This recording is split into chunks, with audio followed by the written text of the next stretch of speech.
Welcome to It's an Inside Job, the podcast where we equip you with actionable skills to build resilience, enhance communication, foster well-being, and lead and coach with impact. I'm your host, Jason Lim, and every Monday we bring you expert insights and real-world stories to help you thrive and succeed. And with that said, let's slip into the stream.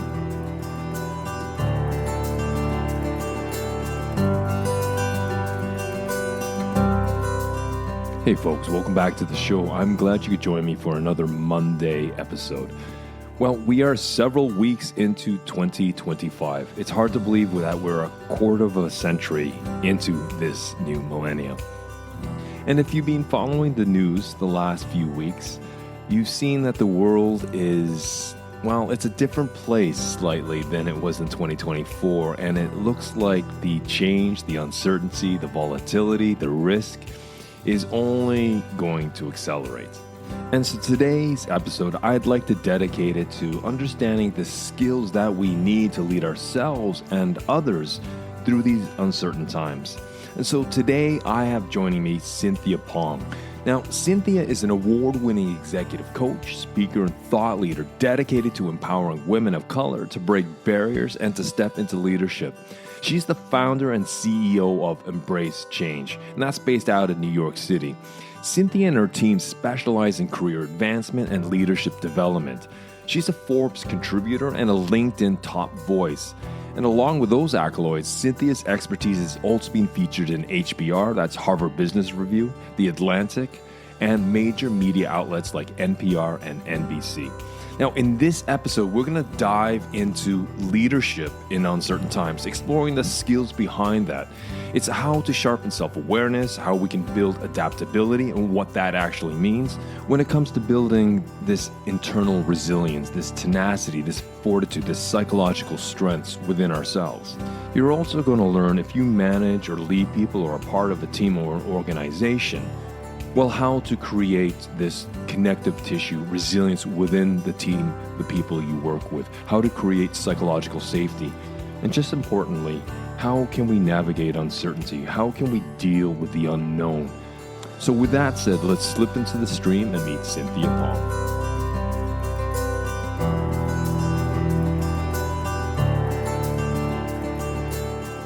I'd like to welcome everyone back to It's an Inside Job. Today, all the way from New York City, I have Cynthia Pong. Cynthia, welcome to the show. Thank you so much, Jason. I'm really excited to be here. Could we kick off the conversation by you introducing who you are and briefly what you do and maybe what you specialize in? Of course. So my name is Cynthia Pong. I am the founder and CEO of Embrace Change, which is a career coaching and training firm. We do specialize in working with women of color or, women who are from any sort of minority, marginalized background, mostly in the States, but we do have a bit of a growing global presence. And it is our mission to get all women of color the money, power, and respect that they deserve in the workplace.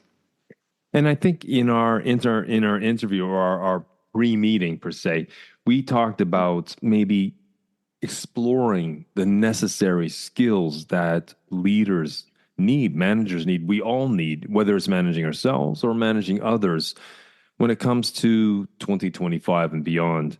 Because as we talked about, there is the volatility, there's the uncertainty, there's a risk there's de-risking, there's more nationalism. The woke culture is slowly moving away, which is kind of good in my perspective. We're talking about AI, machine learning, climate change. A lot of things are coming at us relatively fast. And that's what I'd like to explore with you today.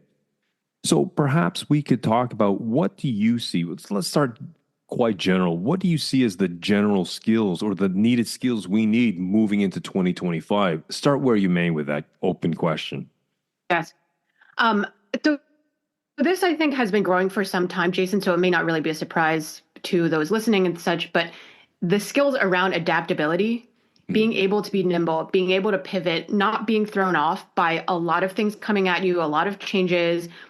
I hear from people a lot that they're aiming for this, what I think is like that false arrival fallacy of like, I just need to get to this situation or these factors just need to get in place and then Mm. as if we're going to arrive at some sort of stasis and then everything is going to be great. We're going to have security. We're going to have stability. Things are going to be predictable.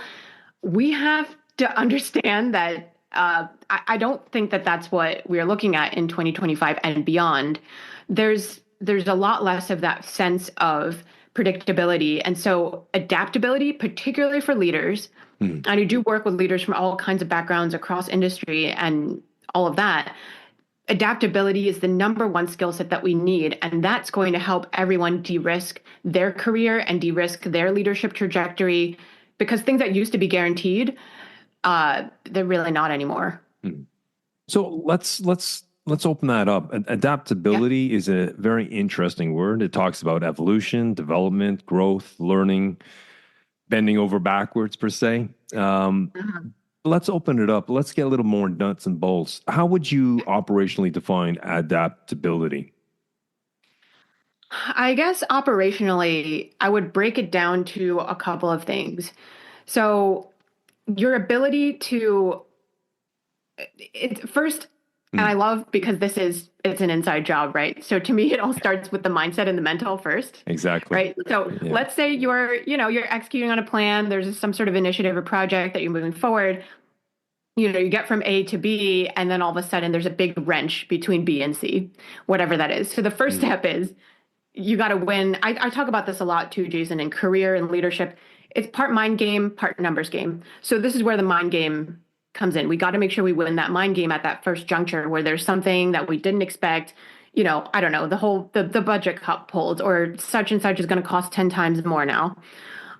So we have to win the mind game of, okay, let me understand and be able to assess that this is the new reality. What are these parameters? How does that impact how we move forward? And how do I, as a team leader or whatnot, like keep this, keep morale up, Mm. keep the team kind of moving, make sure that people are not freaking out, that they're not, everybody is stressed and overwhelmed. So I think a little bit of a tinder in the tinderbox can go a long way these days. So leaders in particular really have to hold it down for their teams and ground their teams. So that's the first thing I think operationally. When that unexpected thing happens, the thing your worst case scenario starts coming true, Mm. how do you make sure that you don't go to panic mode and that you actually can take a step back, reground in what's important, actually assess things analytically, and then make sure that you move forward with the next steps when Mm. your higher ups are yelling at you, when accounting and the budget people are telling you this sort of thing. Everybody wants something from you. How do you keep this still grounded and methodical? So that's really the first one. But I don't know what your thoughts are on this too, because I bet you've got some really good gems in this Yeah, I entire. mean, my background, as my listeners know, is in clinical psychology and the cognitive sciences, and change, challenge, complexity is constantly coming at us. And I agree Right. with you from the get-go of this conversation, where there's no going back to some normal or some. It's.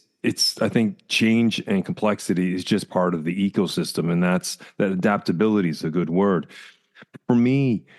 If a leader is not going to go into panic mode, he or she needs to have gone through the gauntlet themselves and experiences. Sometimes I think she's the best teacher to allow us to understand how we show up in stressful situations, because we don't Right. really know ourselves until we're put into such situation. And again, that's my particular Yeah. opinion on this. Yeah. But when let's rewind. For me, I think it's Sure. important that a leader or a person themselves, whether it's a colleague, a leader, or a manager, whatever you want to put a title on them, they need to be able to lead themselves before they're able to lead Yeah. others. This mind Yes. game, per se, to find that stability, that buoyancy and mindset. Yeah. Because for me, panic or negative thinking is sort of the natural tendency or default Right. of the brain because of negativity by Right. survival and such. So 100%. how from your experience, Cynthia, how does someone deal with panic, deal with uncertainty when it shows up on their doorstep uninvited? Oh, that is such a complex, multi-layered question, and I love it. So Start let where me you just will. start. Yeah, exactly. I'm just gonna start where we will, and I think we'll kind of peel back the Mm. layers or whatnot as we go. But one of the things, and in my kind of executive coaching work, whether it's individual or with groups, we talk about this a lot because I do tend to work with people who have experienced past, and I'm using this in a I'll just say I'm using this in a non-clinical way. I'm not a therapist. I'm not a psychologist. No. I'm not trained in that. I'm very big a fan. I'm very much a fan of those things and have had a lot of it myself. Mm. But I'll just say kind of a lot of our clients in our community have experienced things that have been traumatic to them in the workplace. Yes. So by that, I kind of just mean maybe they've experienced situations where, you know, they were kind of trained through this experience that they might be stabbed in the back around something. They might do something one way, but be accused of having screwed something up. They are often sort of the fall person when things get really hard. So that's just a couple of illustrations of an example of things that have left, I'll just say, kind of very sharp memories and experiences. So the next time, if and when something comes along and it's not what the plan was, then it's very easy for them to go immediately. And like you said, the negativity bias, like all of that fight or flight, that is all coming in. And then there's a tendency to go right to that. Oh my goodness, because A happened, now the Z catastrophic worst case scenario that happened to me in the past is going to happen. And so I think that piece, figuring out how people can recognize that might be a factor for them, working, of course, with, their therapists, their healers, whoever it is that they have in their life to try to get them to unpack that and realize, okay, that happened to you in the past. How do you basically heal from that? How do you process that? How do you understand that that may not be the destination every single time? You can choose a different response. Even if it is going to go from A to Z, you can choose to meet that set of circumstances differently than you did in the past. And, we have a lot of ingrained stuff, both from our upbringing, schooling, all kinds of academic institutions can leave a sort of mark that I think is hard, Sure. and not always a positive thing. So yeah, that's the first thing kind of that comes to mind. We have to acknowledge, process, and then only once you do that can you figure out how do you move forward in a No, I think different that's way. well said. I think, well, as you said, the past is not a predictor of the future. Just because something happened that way does not mean it'll constantly play out that way. And what I hear is that self-awareness or self-insight is a very important skill to understand patterns, to understand how we react to situations or similar situations, but then Right. to have the insight to understand that, to walk ourselves back from the edge and saying that just because this happened yesterday or 2 days ago or 2 years ago does not Yeah. mean it's going to play out like that again. Correct. Right. And even if it does, it is always different. It's kind of like, I think about the metaphor of a stream never flows over the rocks the same way. I'm totally butchering that, but you get the idea. If you Yeah, I stare at get a the idea. stream, it never flows exactly the same way. And that's how we are too in our leadership. I love that you said earlier about you got to lead yourself before you lead others. I think that's 100% true. And the work really, whether we talk about it as, professional development training, this sort of leadership, accelerator, this, that, or the other, all of it is really about Mm, supporting each person to better know themselves. mm. Because that's the most important relationship, really. It's not you and your direct manager. It's not you and your direct reports. You have to know yourself so that you can then be the leader you want to be the colleague that you want to be. But a lot of it, I do think, goes back to the stuff that I've personally learned through therapy of like locus of control, understand what you control, what you don't. And then your agency always to choose your response. Yes. And so that would require you to catch yourself in the moment, to be more Yeah. present in the here and now, Right. to be able Right. to catch yourself in the moment, right? Right. Right. And And I look, think that fine distinction between what you control and what you don't control is mm, something that is very important, and it's the ability to delineate these two. right. Right. I have this sort of graphic that I talk about, on YouTube and with clients and things, which is like a couple concentric circles. So Hmm. there's inner circle, a middle circle, and then a wider one. And to preview it a bit before I break down what those circles mean, Please. a lot of times the kind of pain that people are in as leaders or up and coming or even established leaders is because their circles are not calibrated to the reality. So the keep that in mind while I say the first inner circle is the things that we actually do control. So that is our responses, what we do or we don't do, our behaviors, our conduct, and to an extent our thoughts, not like those necessarily automatic ones, but the after that, right? Sure. And then the middle circle, things that you do not influence, but you can, sorry, that you do not control, but you can influence. So that might be things like, you're trying to negotiate something with the CEO and you make your strongest case. You have a chance at influencing that, but you ultimately don't control what the CEO says or does.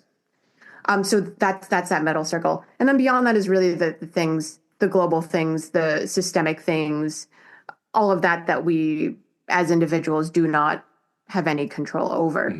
So it's usually between those first two circles, folks are either thinking that they can control more than they can. And it's like, no, actually, the best you can do is try to influence that. But ultimately, you don't, you may do your best to put your best foot forward for a certain promotion, but that's not within your control whether you get it or not.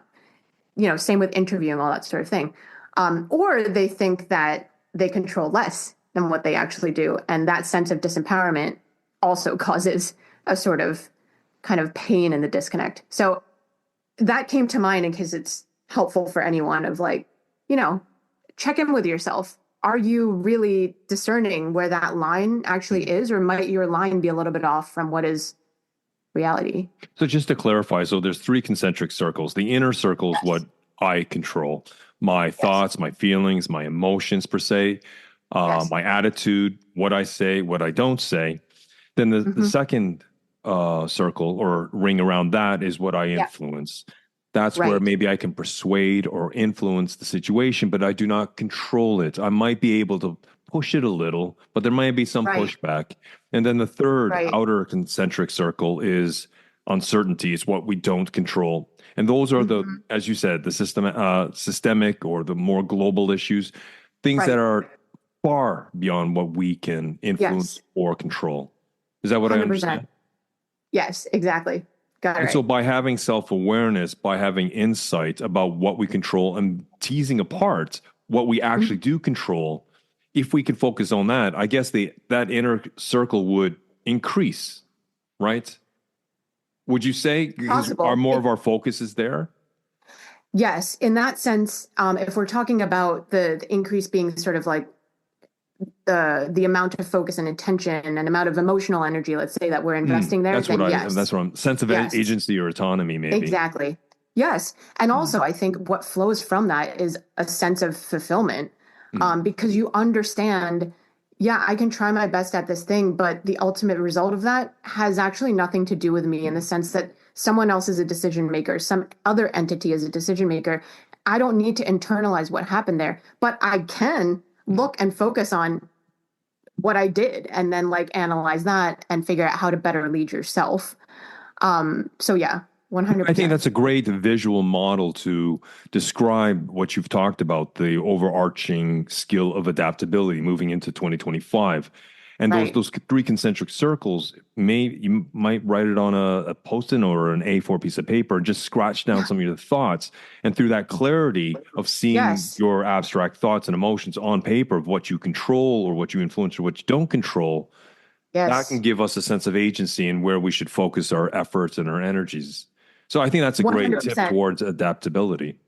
Yes, 100%. And that's how we kind of build that muscle so that, and I love the way that you made it into an exercise, because I think the visual externalizing of it will help people see, okay, random check-in points during the day, nine times out of 10, I'm thinking about climate crisis or something. And then you see like where it's landing in this, which is kind of like a bullseye in a way. It's like a target, right? The way that the circles look.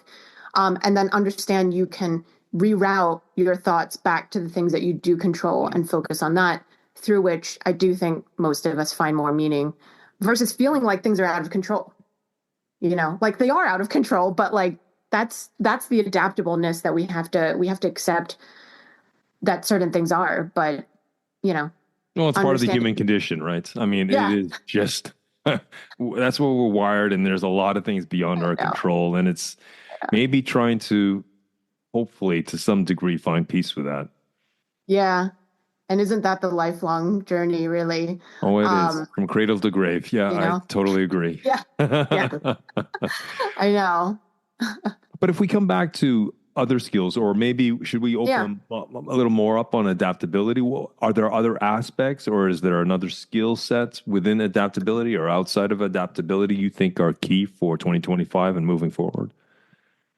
I think work very related to what we talked about, but kind of the next level thing is Sure. building up our and we kind of talked earlier about like the resilience, the set of skills around resilience. Hmm. So building up our individual tolerance for change, continuing to expand and push our ability to accept and not just that whole human condition thing of like the knowing yourself better, accepting that there are many things that are unpredictable, Hmm. and then also just making peace with how you can move forward. So as we increase our bandwidth and capacity to deal with things that are perhaps not ideal, um, and like as we do this too, the sort of flip side of this, I think, Jason, is that Hmm. we get better at our problem solving skills, our analytical thinking skills, things like that, because you can then start to see more of, okay, we have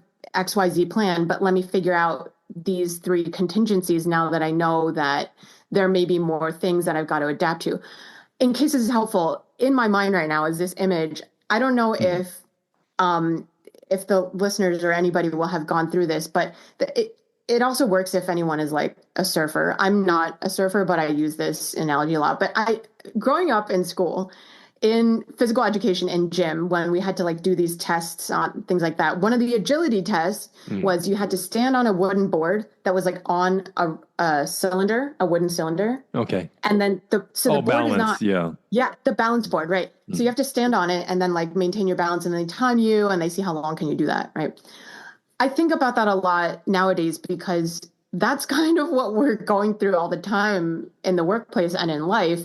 And the question is, can you keep, your knees soft and like know that you kind of always have to be in motion because things are constantly dynamic, and not fall off this thing, or really the thing to me is that you not give up, because I'm okay even if you like have to stop and you fall to one side for a while, but are you able to then get back on and give it another shot?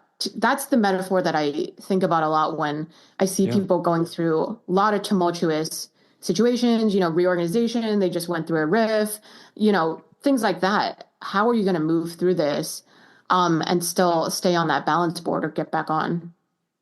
I mean, if we moved it from sort of that analogy or metaphor, which I think is good, this balancing board on a trying to stay supple, but Yeah. but to sustain our energy over the long time, regardless of the tumultuous or the turmoil that's hitting us.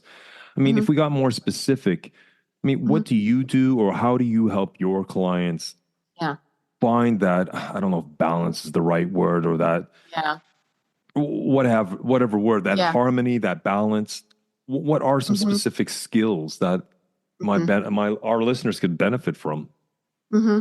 Right. So I think the first practice that is helpful to think about is making sure that you have periodic, especially for the leaders, that you have periodic time when you're actually thinking about the bigger picture issues, Hmm. because it's so easy to get caught up in the day to day of the operations, right? That is always the temptation. And there are always 5,000 fires to be put out. If folks are familiar with that Eisenhower matrix, I know it has a couple other names and things like that too, but we need to make sure that they're spending enough time in that second quadrant on the top, in that top row. Just So the just to things that are, clarify, so yes, it's important, urgent versus not important, not urgent, right? right. So the way I usually think of it is let's see, the top row is Hmm. the important things. The bottom row is not important, Hmm. but then the left column Yeah. is urgent, Hmm. and then the right column is not urgent. Great. And Okay. so we often spend all of our time or the bulk of our time in important and urgent, which makes sense, Hmm. but where we often then neglect to spend a lot of time and energy is the important but not urgent. Mm. So those are the things that we are talking about here, like your long-term career leadership development, maybe the bigger picture strategic thinking for the team or the particular project. Those kinds of things can fall to the wayside. So the first concrete skill or practice I would encourage people to do is to work on that. The skill of having the discipline to block time periodically to be in that second quadrant, even though the temptation is always to be in the first one. Mm. And again, it's both mind game and numbers game, right? Because the mind game is the resisting the temptation. The numbers game is putting in those hours and the minutes Mm. regularly over time because you are building that muscle to do the bigger picture thinking. So that's one set of things. Another set of skills or practical to-dos that I recommend for folks is building up their. Okay, so I think in leadership there's often this another myth of like leaders do it alone, or like if you're really a strong leader, Mm. you're pretty self-sufficient and you could just do all the things and take care of everything. I think there's a specific twist on that for the folks that we tend to work with, because there is a lot, through culture, kind of generational traumas that may reenact like you have to carry it all. And if you ask for help, that's weakness. Mm. There's a lot of that Mm. to unpack. But this second set of things really has to do with, are you strategically putting together your own personal advisory board, your own community of people who can support you along the way? It's not only mentors. A lot of people like immediately, Jason, they're like, okay, I just need more mentors. And I'm like, it's not as straightforward as that. Mentors can be great, but like Mm. you also need to think more carefully about this. Who are the people that are, you know, in serve different functions, that are positioned in different places that are relevant to your where you ultimately want to go, the mission you're trying to achieve with your career? Who are those people? Who do you need to become visible to in this world of constant noise, in this world that is so saturated?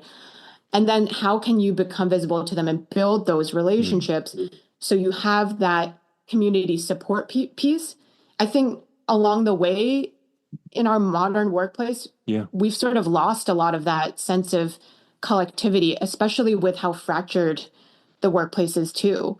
Like if you have a distributed team, if you're back in the office, but still, I think we've lost something these last couple of years of how to talk to each other, how to relate to each other, against all the productivity demands as well. So I know that's a lot and it's a big jumble. It's not like super clear.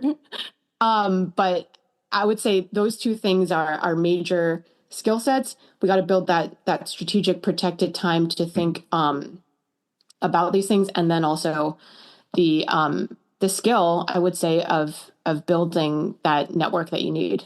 So let me just rewind. So Yeah. the first major skill is to invest. It's not a cost, but it's an investment in time for those Yeah. leaders, whether we're leading ourselves or leading others, is to Hmm. calendar that time in and to so we can pre-manage situations. So it's not Yeah. constant the Yes. tactical moves from day to day, but it's the strategic big blocks that we need to get in place. But as you said, Right. these are important things, but at the moment they are not urgent. Of course, Right. part of that, there's always going to be putting out fires, that things Yeah. that are urgent and important. Right. That's the reality of the situation. We Right. have to be at peace with 100%. that. The Hmm. second thing, as you said, is to find communities, to build our tribe. It doesn't always have to be mentors, but they could be a Yep. sparring partner. They could be an external or internal coach. It could be Hmm. someone who can support us. Because at the Hmm. end of the day, I think that that is a great piece of not just philosophy, but I think that's a great piece of actionable insight. Because if you look at any CEO of a company, he or she is constantly bringing in consultants to help them, right? To distribute Yeah. the work. It's not a sign of weakness that, okay, we don't know this. This is a special legal matter. We need to bring in Right. this law firm, right? Right. It's a Right. sign that you're investing in the know-how, the knowledge, and the experience to help you through whatever conundrum. Is that what I understand? So Right. those are the two Yes. blocks, right? Okay, Yes. just want to make sure 100%. I'm clear on that. Yeah. Yes. And I think to kind of continue what you're saying about the CEO, it's not a sign of weakness at all. It's being smart. It's showing that you care about outcomes. You know what I Well mean? said. Because everything has got to be collaborative these days. Everyone has their own blind spots. And even a really well-staffed team, they're still going to have their blind spots. So, and to me, that's not, I don't think in terms of super binary 0 or 100%. It's never going to be 100%. But are you doing enough due diligence to make sure that, yes, all the bases are covered? But then I also am a person who believes that the sum is greater than the parts, so like everyone can win from this when it's done well, when it's done thoughtfully, which goes back to that first bucket. Are you spending enough time with that big picture thinking and like looking at the numbers and understanding what is coming down the pipeline? What are the possibilities? How do you continue to, stay agile, supple with all of that? So to me, it's all very related. Adaptability is a simple word, but there is complexity within it. And when we open it up, we see there's a lot of granular detail. It requires a number of different skills that we can build, that we can develop. But that's not something that just comes with a flick of the switch. It takes time, and we have to go through the gauntlet of complexity, change, and challenge to learn about ourselves. And as Cynthia said, it's the ability to pivot when we are faced with uncertainty. We may feel panic, we may feel anxiety and worries and concerns, but how do we move beyond that? We can't stop those emotions, but we can address those emotions. And it's through experience, understanding how we show up in those situations, that we can learn and adapt and pivot. And that's understanding our personal behavior, our mindsets, the things that we tell ourselves, the stories, the narrative that we tell ourselves about the situation. And it's only through self-awareness and self-reflection that we can see where we are strong and maybe where we need to improve. And maybe those insights are not always what we want to see. They might reveal cracks in our armor, but that's okay. It's through those cracks in our armor that we can be better at regulating our emotions, making more thoughtful decisions, and set an example for our teams and the people around us. Now, Cynthia also talked about 3 concentric rings as a tool that we can use. The inner ring is what we can control, such as our behavior, our emotions, what we think, how we react, how we show up to the game. The second ring is what we influence. It's to understand that we can't control everything, but we can influence and persuade the situation around us. And the outer ring, well, that's being at peace with things that we can't control. And if we can come to terms and recognize this sphere of control, well, we can avoid unnecessary stress and frustration. And this mindset, well, it fosters resilience, prevents burnout, and we can direct our efforts and invest our actions towards meaningful actions, rather than worrying about the uncontrollable, getting lost in rumination and overthinking. So let's slip back in the stream with part 2 of my conversation with Cynthia Pong.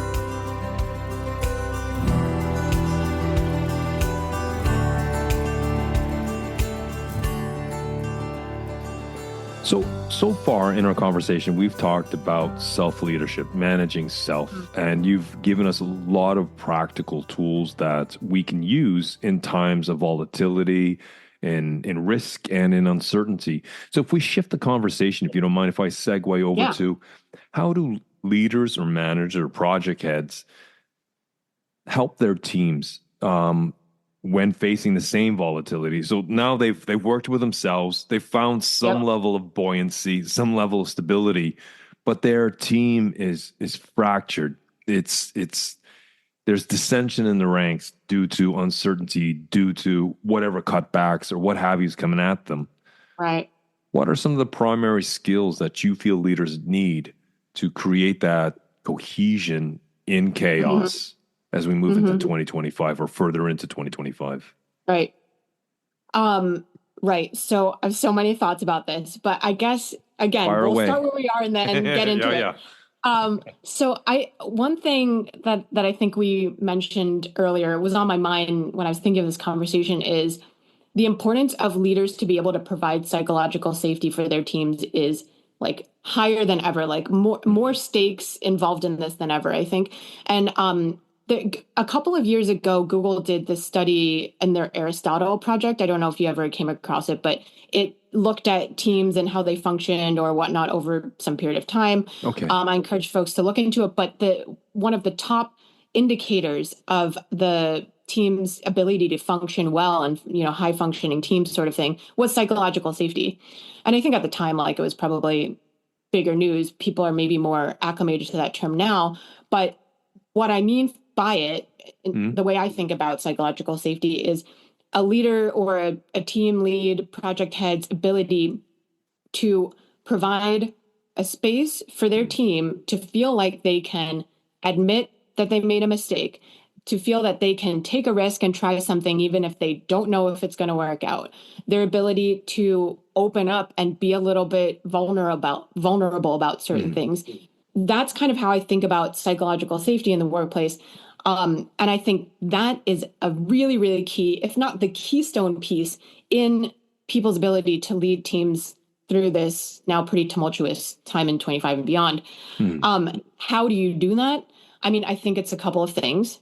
One, it's deep listening, like deep active listening, the ability to resist the temptation to tell people what to do or tell them how to think about things, but actually ask them the right questions.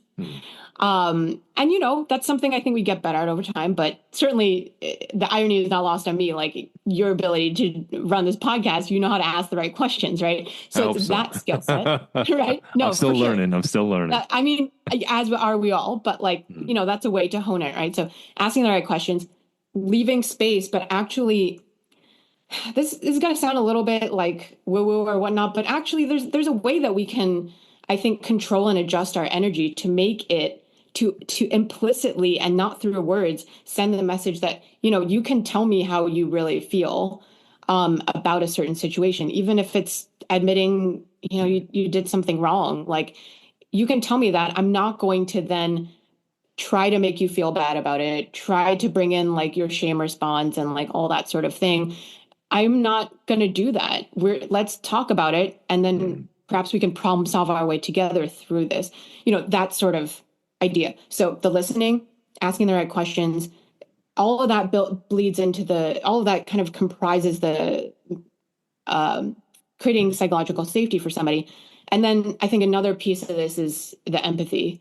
So I think we have to really be able to understand, you never fully will understand what it's like to be another person, but just at least the beginning growths of that to try, and that falls into those emotional intelligence skills and stuff like that. But like, can you build empathy with someone? Can you show that you have empathy for their situation, even if you would do something completely different, right? But is that bit of commonality there? I think that's also very crucial to real psychological safety. And then, so that's one bucket of it. I think then, I want to pause there and see if you want to get into that more. But then also, I think the 201 is like, can you coach somebody through? What did you call it? The 201 or? Yeah, like 101, I think the basic foundational thing. Sorry, like the class. Yeah, got it. Sorry. No, it's cool. It's cool. Yeah. Just need to understand your vernacular. I'm good. Yes, I'm good. yes. So level one, step one, foundation, what have you, I would say is the psychological safety piece. And then once that's sort of there, although, things are not always sequenced out, right? They can be happening at the same time. Then it's being able to coach someone up and that skill set instead of, leaning on the other leadership types like authoritarian leadership type or, those sorts of things. So let's explore sort of the foundational stones of what you've talked about as you've operationally defined psychological safety, because I think deep listening or active listening is very important. It's reflective because at that point, I think you made a very salient point. It's not always offering solutions, suggestions, advice. Sometimes it's just listening, allowing the other person to articulate their fears, their concerns, their worries, to hear their own voice, because sometimes they've thought about it 1,000 times, but by deep listening, by being present, by being there and just listening and exploring their opinions, their belief systems about some things, that allows them to actually hear their thoughts, emotions out loud. And then that in itself can be very cathartic. That can shift it from a problem Yes. to a possibility focus or subjective to objective or what have you, from tactical Yep. to strategic type of thinking. Yep. So I completely concur with that. You don't always have to offer advice. If you can just ask them, I always suggest, would you like some advice? And if Right. they say Right. yes, doors open, right? Yeah. Right. Yeah. And I love that too, because you are constantly, even in the asking of the question, in the hearing of the answer, in the taking actions consistent with their answer, every time of the way, every step of the way, Jason, you're building that empathy with them. You're building that relationship and that feeling of trust. And I can't emphasize enough how much I've talked to, past clients, kind of like understood from uh, clients who have then direct reports, like kind of seeing through that like second, third degree lens. People just want to be seen. They want to be heard. They want to feel valued. Like they want to feel like they're a part of something, and that I think is such a base human desire. And I think it carries over into the workplace, perhaps not for everybody, but for a lot of people. For sure. It's not, at the end of the day, it's not about all the bells and whistles we might think that it's about. It's a core thing. They want to know that you hear them and that you can see them. And that is going to happen through the process that you just described. Like, to be able to reflect something back to someone, it's going to bring them insights. It's going to let them know that you heard them. And it will just, I think, go so far, because like you were saying earlier, right? You got to lead yourself before you can lead others. So if you're trying to lead others to be able to lead themselves better, you're not going to get there by just telling them each step of the way. Well said. That's totally a crutch. It's training wheels at best. And you're just going to try to, they're going to become like someone who just mimics. That's not true leadership in any way. So like, yes, I also am someone who believes like people have a lot of their own answers, so how can you support them to figure out how to ask themselves the right questions? And then they can do that when you're not even there, and then For sure. Isn't that what we really kind of want to support? Yeah, so there's active listening, as we've talked about. It's truly listening and reflecting on what they're saying. And then it's almost like a coin where the heads is questioning and the tails is listening. And it's not you speaking per se, but asking questions. And I think what's very important that I've learned on this podcast is to ask questions in a sort of a neutral sense. And it's something that I was taught in my clinical studies, but it's TED, tell, explain, describe, right? Because you can ask questions in a neutral way. Could you tell me a little more about your thoughts, Cynthia? Can you elaborate on your point of view? And that in itself allows exploration, not just for you to understand where they're coming from, but for them to dive deeper into maybe why are they thinking about what they're thinking or are feeling. Right. And I think the third part is empathy. And those are the foundational stones. But I just want to say one caveat, for any of those young leaders or managers that have just taken over responsibility, there is going to be the basic human trust that your team has for you. But from my experience, you need to prove yourself. You need to create a track record, because no one is going to be vulnerable. No one's going to just open up to you if there's no track record of being genuine, being sincere, being true, being they're adept. Because if people just try it and fake it till they make it kind of thing, that superficiality is going to tank your credibility. And it just takes one momentary lapse of reason to completely derail the trust that people have in you. Not the normal trust, but I mean the deeper trust that I think you're talking about, the connective tissue of collaboration, of cohesiveness in teams. Is that what I understand you're saying, Cynthia? Yeah. And I'm notoriously bad at remembering phrases the same way that they are, but there's that thing about like it takes, forever to build trust, but only 1 second to break it. You know what I mean? And I think that that's really true and absolutely correct. Like, not everything that we're saying is going to be directly applicable at each stage of everyone's career and leadership.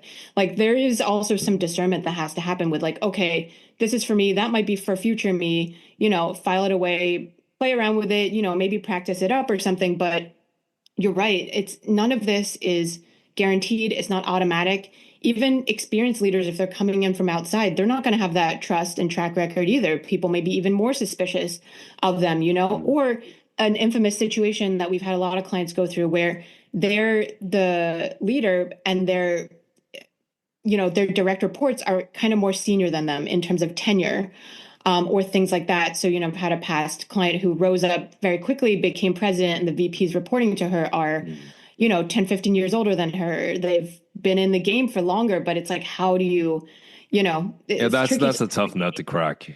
Yeah, very tough. But I want to, to the practical nuts and bolts piece of, the inside job, ethos, the thing about building up this track record, what might be helpful to people is to remember, I say this with clients all the time, are your actions lining up with your words? Because to me, that's a major way that trust is built. And I tell them also to pay attention to it from institutions, right? From higher leadership. Are they saying something because in a way to manipulate you to give a certain response, but then their actions are telling you something else? Like, are they constantly like, okay, you just need more experience, come back to me next year. But meanwhile, they're promoting everybody else.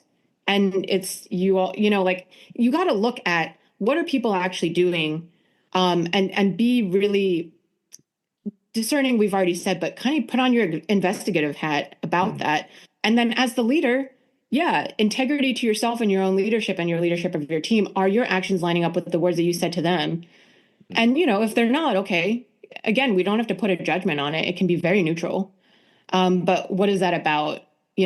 What is the pros and cons of that? And how is that working? No, well said, well said. I think those are very salient points. Just because of time, we've talked about the foundational stone here of listening, questioning, and empathy. If we could hop it up to 201 or the second level there, can you elaborate a little more on this second level? Yeah. So maybe an entry point for people who are less familiar, and then we can, dig deeper even more into it, is one kind of question that you can ask to, someone that you're trying to be more of a coaching style of a leader to and coach them up is, let's say they come to you and they're clearly stressed out. All of these things are changing. They're frustrated because they can't get their work done because, who knows, 10 other factors, right? So what you can do instead of trying to jump right in there and problem solve with them immediately is you can adopt more of a coaching stance and ask them, okay, what would you like to happen out of this situation? What are you looking for from me? Which, by the way, ties into your earlier point about when you were like, ask somebody, do they want listening or do they want problem solving? Like that kind of thing. You use different words, but that's how I sort of think of it. So asking the person, and then immediately you're allowing them to reflect, to not take the easy bait just to see, oh, what is this person going to tell me? And then let me go do it. But to actually stop, be present, ground yourself, and then ask yourself that question. What am I actually looking for? What do I want? I ask clients that all the time. Like, okay, there's this horrible situation going. What do you actually want?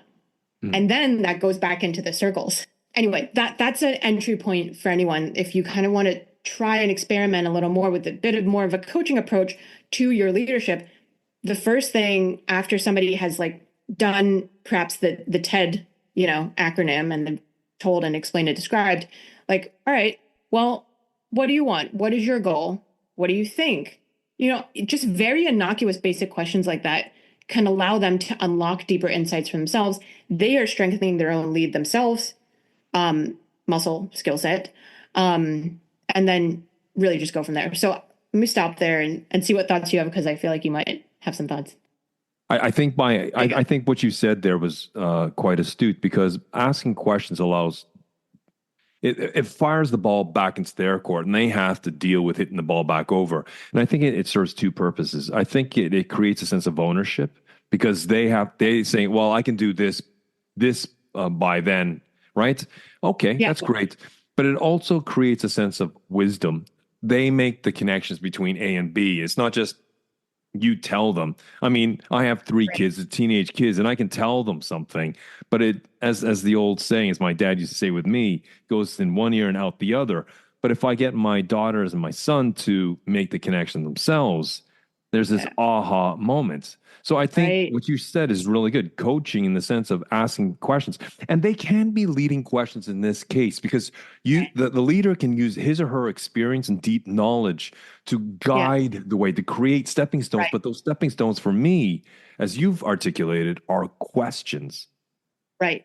That's what Yep. that's my I'm riffing on what you've said. No, 100%. And like as you were talking to, I was thinking, yes, because to use your teens as an example, like the neuroplasticity of them being able to, and again, I'm not like a neuro person, but like the way I understand it as a Sure. layperson, they're making those connections and they're building those muscles. If you think about it, because we've been talking about stepping stones, like, okay, you could take your direct report and like almost try to pick them up and move them from stone to stone, right? But their muscles are going to atrophy unless they are making those steps themselves. Yeah. And I think that, I think a lot in metaphor, but I think that's absolutely key.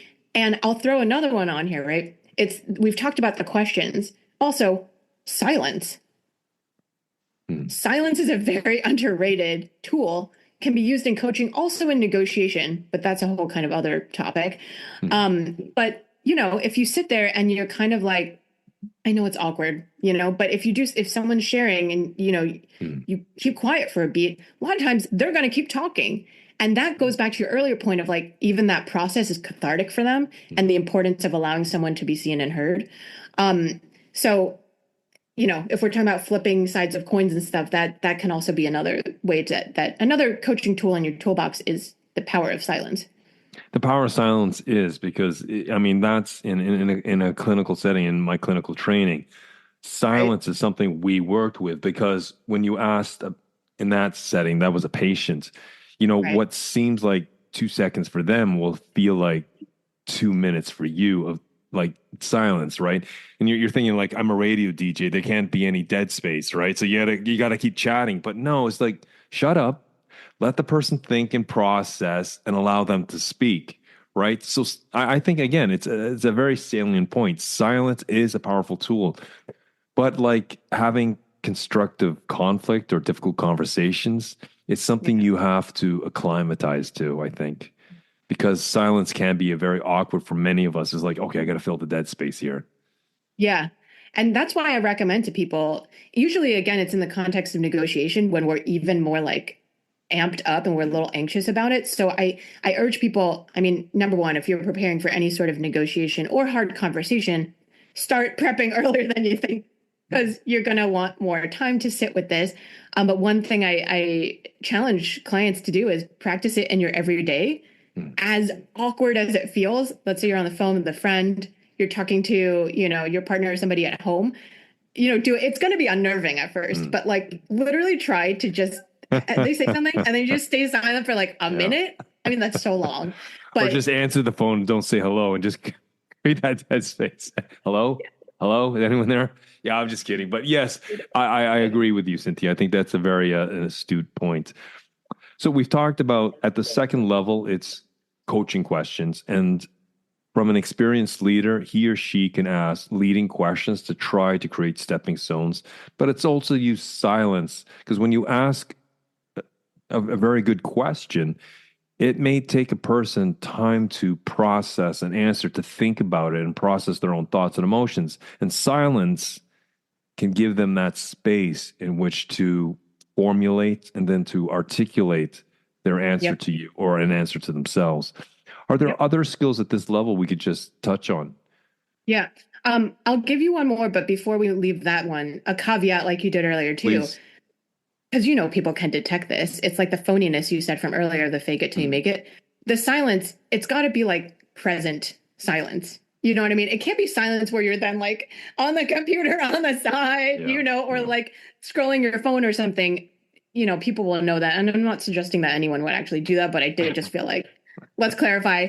Because a lot of things might happen through screens and, For sure. I get it that we're all multitasking, but if you're really serious about building up that trust and Mm. psychological safety with your team, like that's a place where beware. Mm. So a third thing I'll throw in here is, and this is going to happen over time.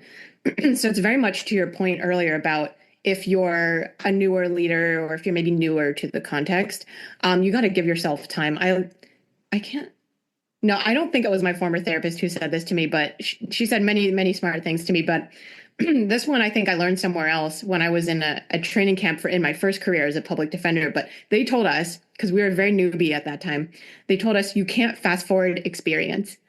And I thought that was really helpful to hear as a younger person new in my career because I was so anxious to just know it all. Of course, we Mm. know that doesn't happen. But anyway, so you can't fast forward experience. To that point, this third thing I want to say is the historical knowledge that will get built up over time as you build your relationship with your direct reports, with your entire company that you're leading. That's kind of a third piece to this foundation stones, that over time, as you talk to them, as you listen to them through the asking the right questions, list Mm. the deep active listening, leaving silence for them to open up to you and things like that, of course, within boundaries and stuff. You're going to build, as you demonstrate that you're building that historical knowledge and that you are hearing them over time, Mm. that will also lead to insights. In a coaching context, what I mean is, like, when I'm working with somebody and we're in maybe like year two of working together, the work gets even more powerful Mm. because then I've been partnering with them for X amount of time, or, we have team coaches, they've been working with them, they've been going with you on this journey. So that shared knowledge is so valuable because something might happen. And then that, the coach or you as the leader can reflect back like, oh, didn't something sort of similar to them help them see some patterns, right? Like, what about that thing that happened last year on such and such account? And then you're helping them connect dots that maybe, Mm. they couldn't have, but that can only happen with time and only as you are like investing yourself in their journey too. Mm. Do you know what I mean? I know I'm being a little not super No, clear I about it, mean, but any relationship is going to require building and maintenance. There's going to be conflict, and it's the ability to handle conflict diplomatically and civilly. It's about giving feedback. It's about coaching. It's about sharing a little about your own sort of private life, so you get to know each other again without oversharing. Yes, there's got to be boundaries in any professional. I'll just take that as a given. yeah. Any relationship is going to take an investment, and you have to Mhm. invest and invest, and eventually there is the dividends of trust and transparency where they will open up to you, where they will ask for help and support, where you can build your tribe and your community around you as a leader or as a direct report or just someone on the team per se. Really the dividends and the ROI over time because then they will really be invested in the same thing that you want, those same shared goals, the OKRs, the mission, whatever it is, right? Like they're gonna see, wow, like Jason really like invested in me as when I was like coming up. I can't tell you the number of times people have said like the sense of loyalty and rightfully so that those kinds of relationships can lead to, Mm. it's going to pay back in droves, but it is a long game, so and like sometimes you're also going to like lose that game, let's say, right? Mm. Because you invest in somebody and then they leave. That happens all the time. Mm. And that's kind of part of it too, but that's sort of looping us all the way back to the adaptability thing and being able to still move through and understand that as a leader, guess what? Every time you are doing these things, you're building your own playbook, your own set of systems, your Mm. own methodology for how you do this. And if you are disciplined about kind of codifying that, getting it out of your brain, I mean, that can lead to all sorts of other cool things. Like one, you kind of get better at, you hone your craft faster. Two, you could turn it into side revenue and side hustle for yourself if you want to like teach your own methodology to others, right? For It sure. helps you build your visibility as an industry leader. All kinds of wins can happen through this process if you care to, go on that journey. And I think a very part of understanding, what works and what doesn't work is our own sort of bespoke way of leading people. I think it's Hmm. very, very important to get feedback from your direct reports. It doesn't have to be every week, but maybe once a quarter. What's working well, what isn't working well, what could I Yeah. do more or less of? Yeah. And of course, at first it's going to be very difficult, but if a leader or a manager or team lead can build that as part of their culture over time, it will Yep. become a natural aspect of that team, that particular subculture within that team to share feedback, right? Because I Right. think that's the only way. Someone has to sometimes put up a mirror against our own behaviors or how we Yeah. communicate, collaborate, and we're not Right. always going to like what we see, right? No. But it's a wake Yep. up call to improve our game, to take us up to the next tier or level. Right. And then you as a leader, you own that, right? That improvement, that belongs to you. And I do think that's a gift. Feedback both ways. I mean, if there is a topic that is more fraught that people act like it, it's rife with a lot of, I don't know, people have a lot of feelings around it, but I love the idea of building in that practice so it becomes second nature. And then the only thing I'll add more to it is also compare. Remember that actions and words thing I said earlier? Mhm. Compare what people are saying and how they're acting, because sometimes people, as much psychological safety as might be there, everyone's still, we're all still limited by our ability to put things into words. And sometimes we're in a like cycle of denial with ourselves. You know what I mean? So we might say something because that's what we think we're supposed to say, or like that's what something like that. But then if we move a different way, if you watch how people move and act, that's always going to give you the answer. That's Yeah, always there going to there give. has to be some sort of alignments or synchronicity between it. And I think it comes down to communication. Also, Yeah. we have an intent of an message, but the way we say it or where it comes off, the impact is misaligned with the intent, and then all of a Yes. sudden, Yes. okay, Jason's Right. talking BS again, or he's not telling me the truth, or whatever it is, right? Mhm, So mhm. I Right. agree with that between thoughts and action, or behavior and action, or intent or impact. All of Mhm. these things have to be aligned. And I think it comes full Yeah. circle back to what you were talking about before, self-awareness, right? About, Yeah. as you said also in negotiations, you just don't blindly walk into a negotiation. You got to think things through, hopefully, Yeah. right? You know, Yeah. Hopefully. hopefully. I mean, you're Cynthia, not going to get the result you want. Cynthia, I really appreciate it. We're coming to the top of the Yeah. hour, and I'm very respectful of your time. I If appreciate someone it. wanted to reach out to you, what would be the best place they could make contact with you? Yeah, thank you for that question. So everything, we have a pretty big web presence on a lot of different platforms at Embrace Change, but the main place to go if you want just that first stop is the website. So that's embracechange.nyc.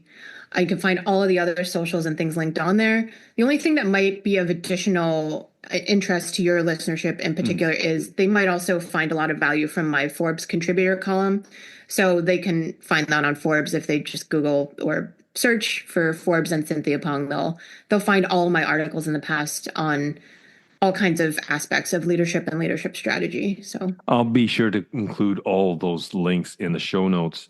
One last yeah. question. Is there any last advice, suggestions, or piece of wisdom you'd like to leave with us today?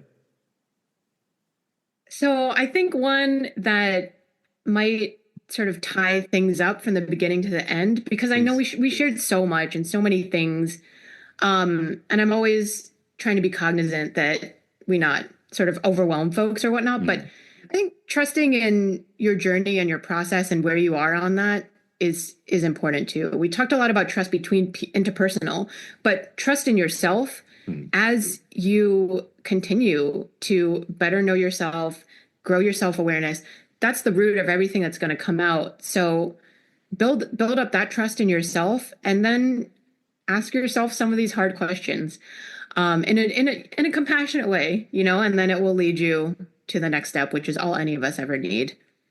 Brilliant. Cynthia, thank you very much for sharing your time, your knowledge, and your Thank experience with you. us. It's been very, very valuable. We got really granular today, really nuts and bolts, and I think our listeners will be able to implement some of these things 5 minutes after listening to this episode. I hope so. That is my hope. And thank you so much, Jason, for having me on and for everything you've built through It's an Inside Job. Love it. Cheers.